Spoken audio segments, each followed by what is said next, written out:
Bom dia a todos e todas, a todas e todos. Eu solicitei, apesar de no ano passado, todos nós participamos do processo eleitoral, e eu, como candidata para participar do processo eleitoral, tive que me desligar dos órgãos que eu estava representando, e me desliguei do CONCEP também. E, no retorno, agora, eu não reassumi as minhas funções como conselheira do CONSUP, e o professor me substituiu, Henrique. Mas, de todo modo, eu pedi à presidência do CONCEP para abrir um espaço para que eu pudesse relatar a situação da nomeação e da posse, tanto a minha, como a reitora eleita, como dos 17 diretores que estão também aguardando a minha nomeação e posse para serem também possados. Eu gostaria de fazer uma ordem cronológica para a gente não perder o fio, certo? Então, eu começo no dia 13 do 12, quando houve o processo eleitoral e foram eleitos os reitores, o reitor, a reitora e os diretores, os 17 diretores. Isso foi no dia 13 do 12. No dia 20 do 12, ocorreu uma reunião do CONSUP extraordinária para homologar os resultados desse processo eleitoral. Nesta reunião do dia 20, ocorreu a posse dos conselheiros do CONSUP eleitos. Nessa mesma reunião do dia 20, houve a homologação da eleição e os conselheiros e conselheiras do CONSUP tomaram posse. Então, esse processo eleitoral do dia 13 do 10, ele já está legitimado pela posse dos conselheiros que participaram do mesmo processo eleitoral. No dia 10 de janeiro, todo o processo eleitoral chegou ao gabinete do MEC, enviado pela Comissão Eleitoral Central daqui.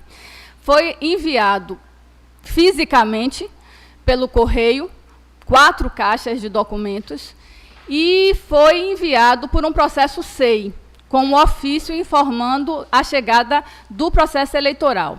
Esse processo eleitoral, esses documentos desceram do gabinete do ministro para a Secretaria de Educação Tecnológica e Profissional, a CETEC, e passou a ser analisado por técnicos dentro da CETEC. Do dia 10 até hoje, o processo continua dentro da CETEC sendo analisado pelos técnicos. Agora, entre esse período do dia 10 de janeiro até esse momento, o que é que tem acontecido?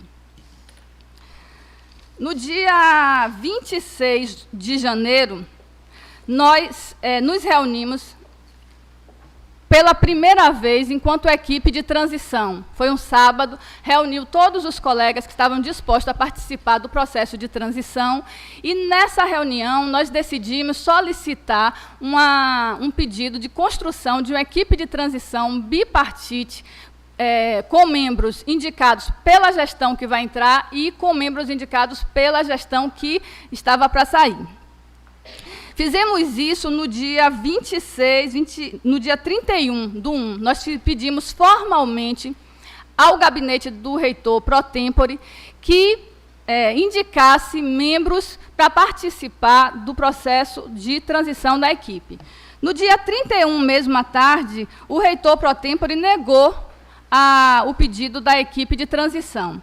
E nós ficamos, então, fazendo esse trabalho de transição de forma informal, apesar de que diversas instituições brasileiras, seguindo o exemplo do que ocorre com a transição maior, da presidência da República, fazem transição com portaria, com maturidade, com legitimidade, para que não haja descontinuidade das ações da gestão de uma gestão para a outra. Observem que aqui isso não foi possível, porque o reitor pro tempore nega, alegando que não tem base legal. E, mais recentemente, no Colégio de Dirigentes, ele afirmou que não faz porque seria uma cortesia pessoal dele. E como ele se sente desrespeitado pela comunidade, ele não faria o processo de transição. Desrespeitado no processo eleitoral que eu falo, né? No dia 15/2, nós fizemos uma visita ao MEC, para verificar como o processo estava se desenrolando lá dentro. Aí que nós tivemos as notícias de como esse processo estava sendo analisado.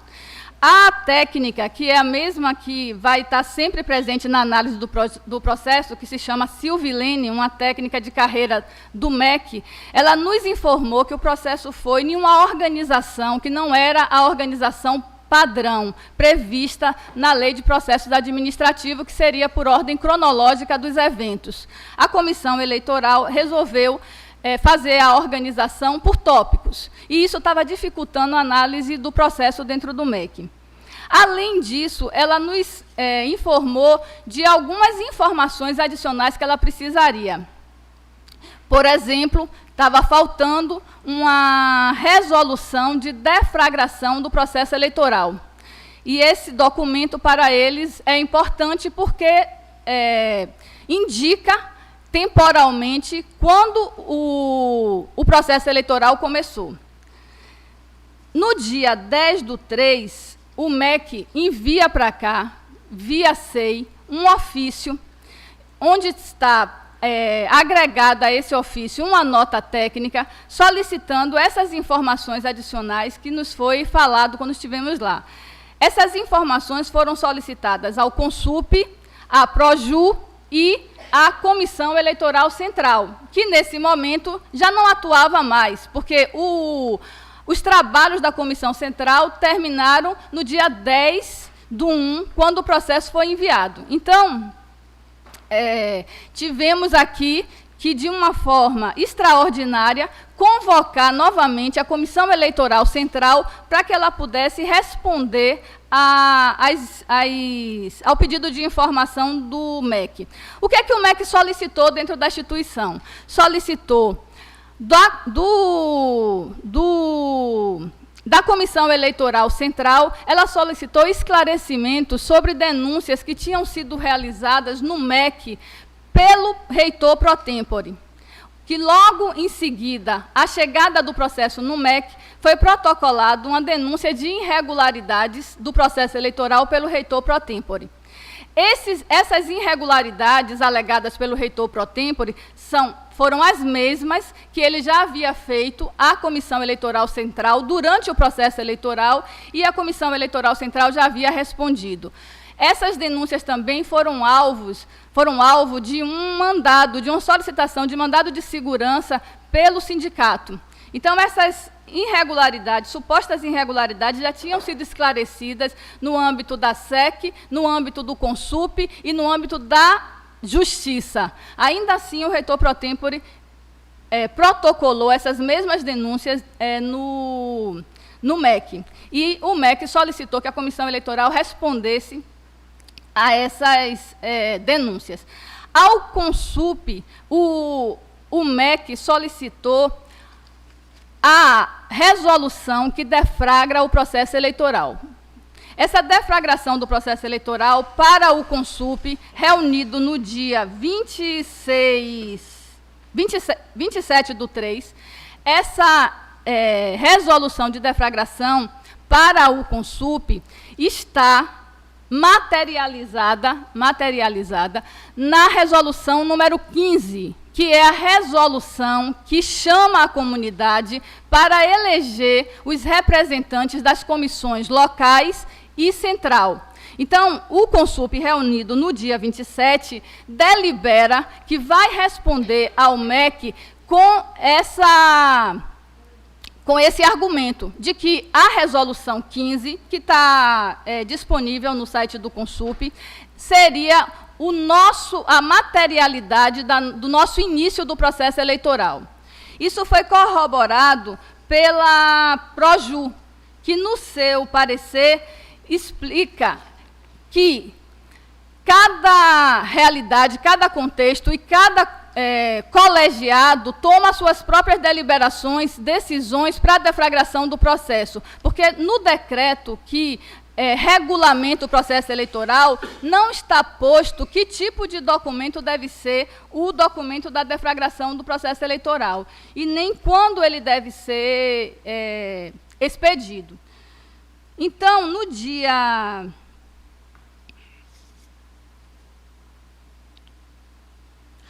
21/3, fica pronta a resposta da Proju. No dia 6/4, fica pronta a resposta da SEC. E no dia 10, fica pronta a resposta do Consup.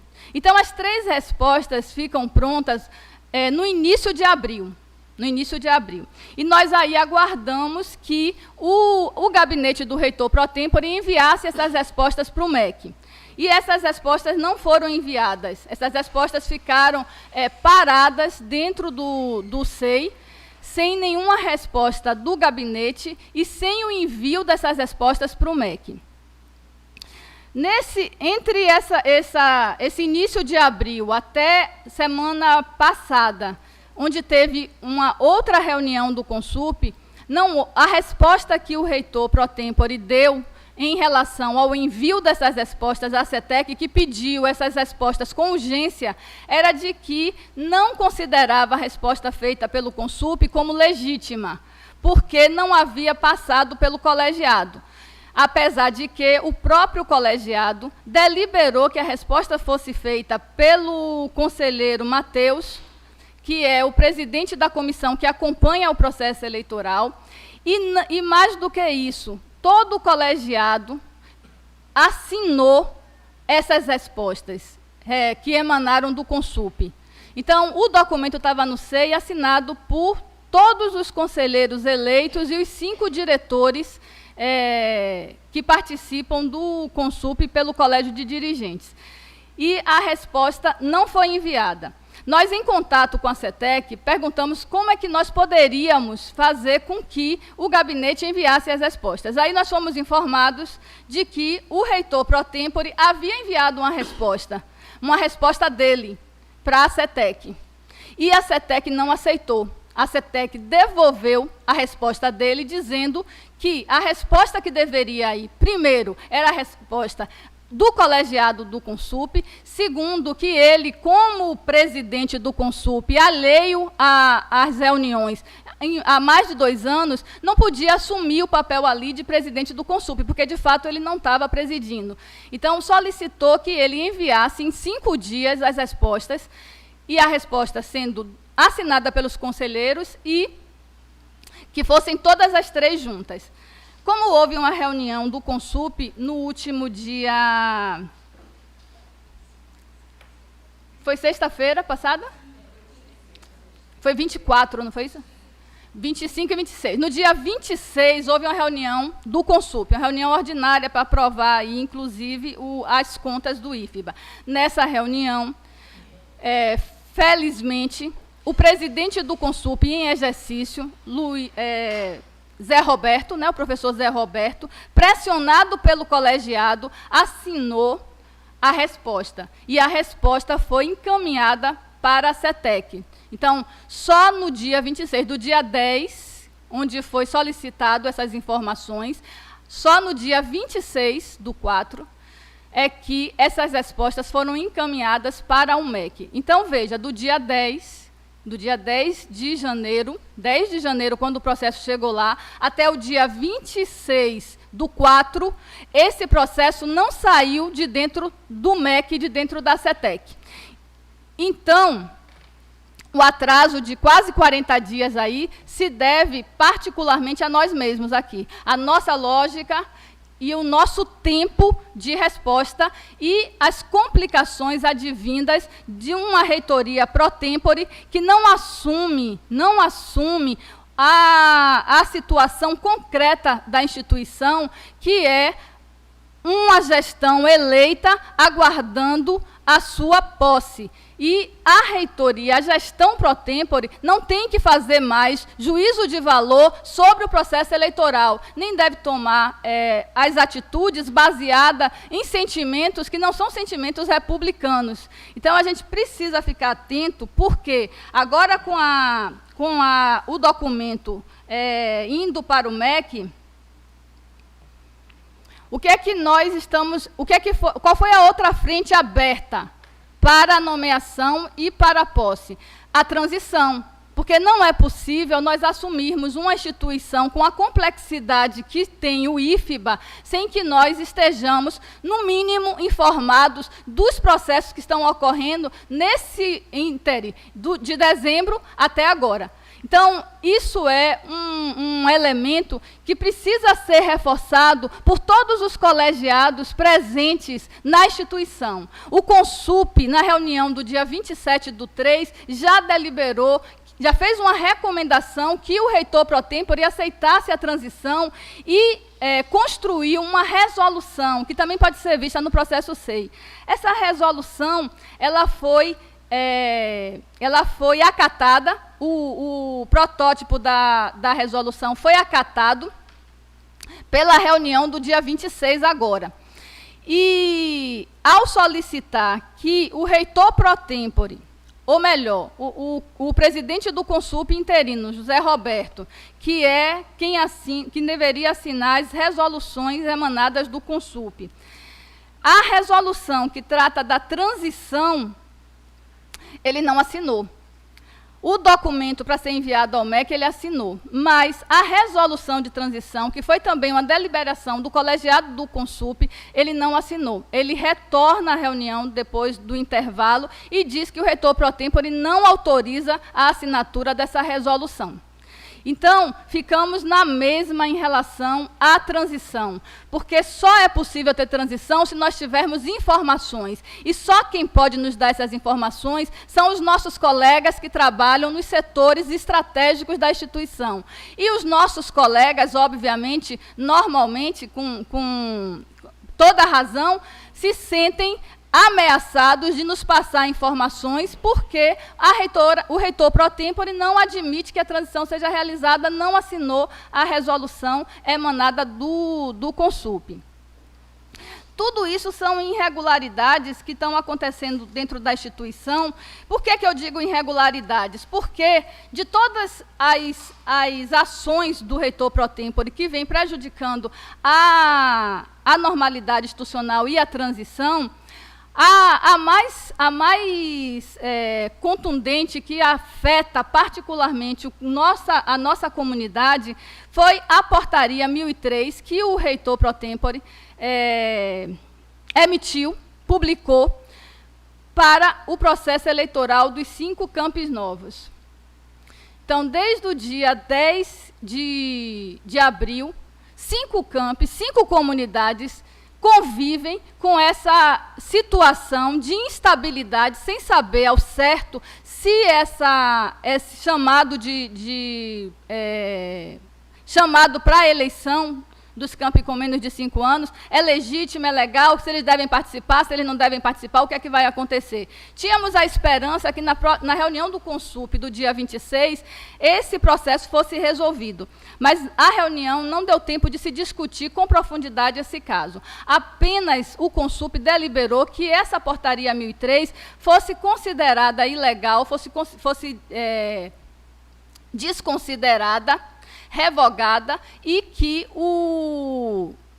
a resolução 28, que é a resolução que provê as eleições nos Campi Novos, que foi decidida juntamente com o processo eleitoral que ocorreu em dezembro, que fosse a resolução cujas normas fossem seguidas para o processo eleitoral desses 5 campos. Eu lembro aqui que, durante o processo eleitoral, a reitoria, o reitor pro tempore, né, o candidato, então, entrou na justiça contra a eleição nos Campi Novos.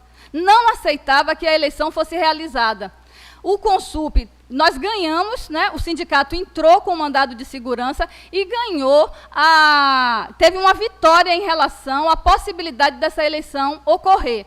Mas, como os calendários já estavam muito apertados, o próprio CONSUP deliberou que essas eleições ocorreriam depois da eleição para diretores dos 17 campi e para a reitoria.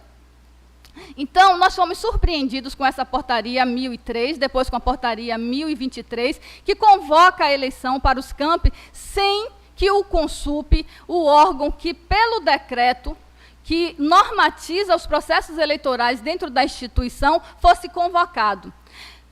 O CONSUP, a partir dessa norma eleitoral para os 5 campi, perde a sua prerrogativa, primeiro, de organizar o processo eleitoral e, segundo, de homologar o processo eleitoral.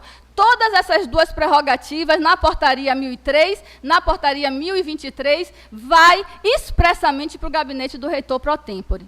Então, isso é um absurdo, isso é uma ilegalidade.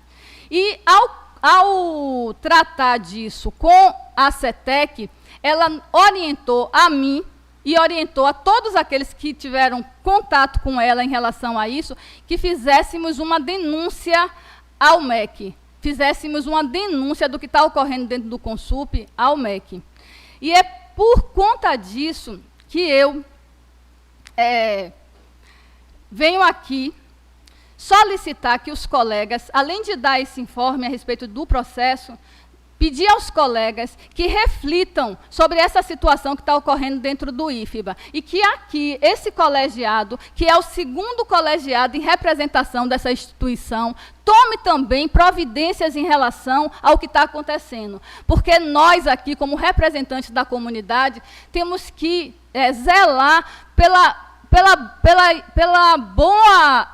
bom andamento das políticas e da democracia interna dentro dessa instituição. Nós fizemos uma carta-denúncia, uma nota-denúncia, para enviar para o MEC. Essa nota está assinada por todos os conselheiros eleitos do CONSUP, está assinada por todos os diretores eleitos na última eleição, e eu venho aqui solicitar, pedir a vocês que, numa reflexão a respeito desses atos que estão ocorrendo dentro da instituição, assinem também essa nota para que nós possamos enviar para o MEC, denunciando a situação das eleições nos Campi Novos, denunciando a questão da transição e denunciando esses atos que estão procrastinando o resultado e a nomeação e a posse dos eleitos no último processo eleitoral. Essa nota eu pedi que Cíntia fizesse cópias. E vou passar para vocês aqui, de um lado e de outro, para que a gente possa ler e tentar e verificar se é possível que esse colegiado assine também, para que nós possamos enviar essa denúncia para a CETEC. Então, em síntese, o que eu gostaria de terminar aqui é que, primeira coisa, o processo está em análise no MEC. Quando vocês ouvirem algum boato do tipo, o IFBA vai ter um interventor, mentira, nada disso está perpassando o nosso processo agora. Quando vocês ouvirem os boatos dizendo, a reitora não vai assumir, isso vai levar anos para ela assumir, mentira. Até o momento, o processo está sendo analisado dentro da CETEC por técnicos. Pode estar havendo injunções políticas com deputados, com senadores? É possível, porque a gente sabe que os interesses que estão, o jogo que está sendo realizado para ter eleição nos Campi Novos, para que a nomeação atrase, isso é o jogo do poder, isso é o jogo da política, que perde em maturidade, que perde em legitimidade e ganha com essas pequenas picuinhas que fazem a instituição, primeiro, ficar insegura, a instituição fica, a comunidade fica à mercê desses boatos, à mercê dessas fake news, e as respostas, elas não chegam nas comunidades na mesma velocidade que a gente gostaria. Então, o que eu peço a vocês aqui, como representantes, né, de todos os campi, é que não reproduzam, não repercutam esse tipo de boato, porque até o momento o processo está dentro do MEC, analisado por técnicos. Quando for para a Casa Civil, porque o processo do MEC vai para a Casa Civil, quando for para a Casa Civil, essas injunções políticas nós veremos se ocorreram ou se não ocorreram. Mas, por enquanto, o que a gente gostaria é, primeira coisa, barrar essa eleição nos Campi Novos, porque não faz nenhum sentido e é ilegal. E a gente não pode permitir que ela aconteça da forma como está sendo colocada aí. E segunda coisa é nós termos tranquilidade para passar por essa transição. Porque, apesar de estar tendo todos esses ruídos provocados, né, por interesses muito claros, ainda assim nós precisamos de tranquilidade para poder fazer essa transição e assumir essa instituição com o propósito que nós levamos ao processo eleitoral, que é de humanizar, de descentralizar e de trazer processos e normas para que nós jamais, na nossa história, passemos pelo que nós estamos passando agora. Então, quanto mais normatizados estiverem os processos, menos margem terá para haver manobras como essa que está ocorrendo nesse período de transição. Então, é isso que eu gostaria de dizer. Estou aqui à disposição para tirar dúvidas a respeito desse processo. E agradeço à presidente do Consub, professora Jaqueline, por ter dado aqui esse espaço para que eu pudesse apresentar esse cenário aí que está sendo construído até a nomeação e a posse minha e dos 17 diretores eleitos também que estão aguardando.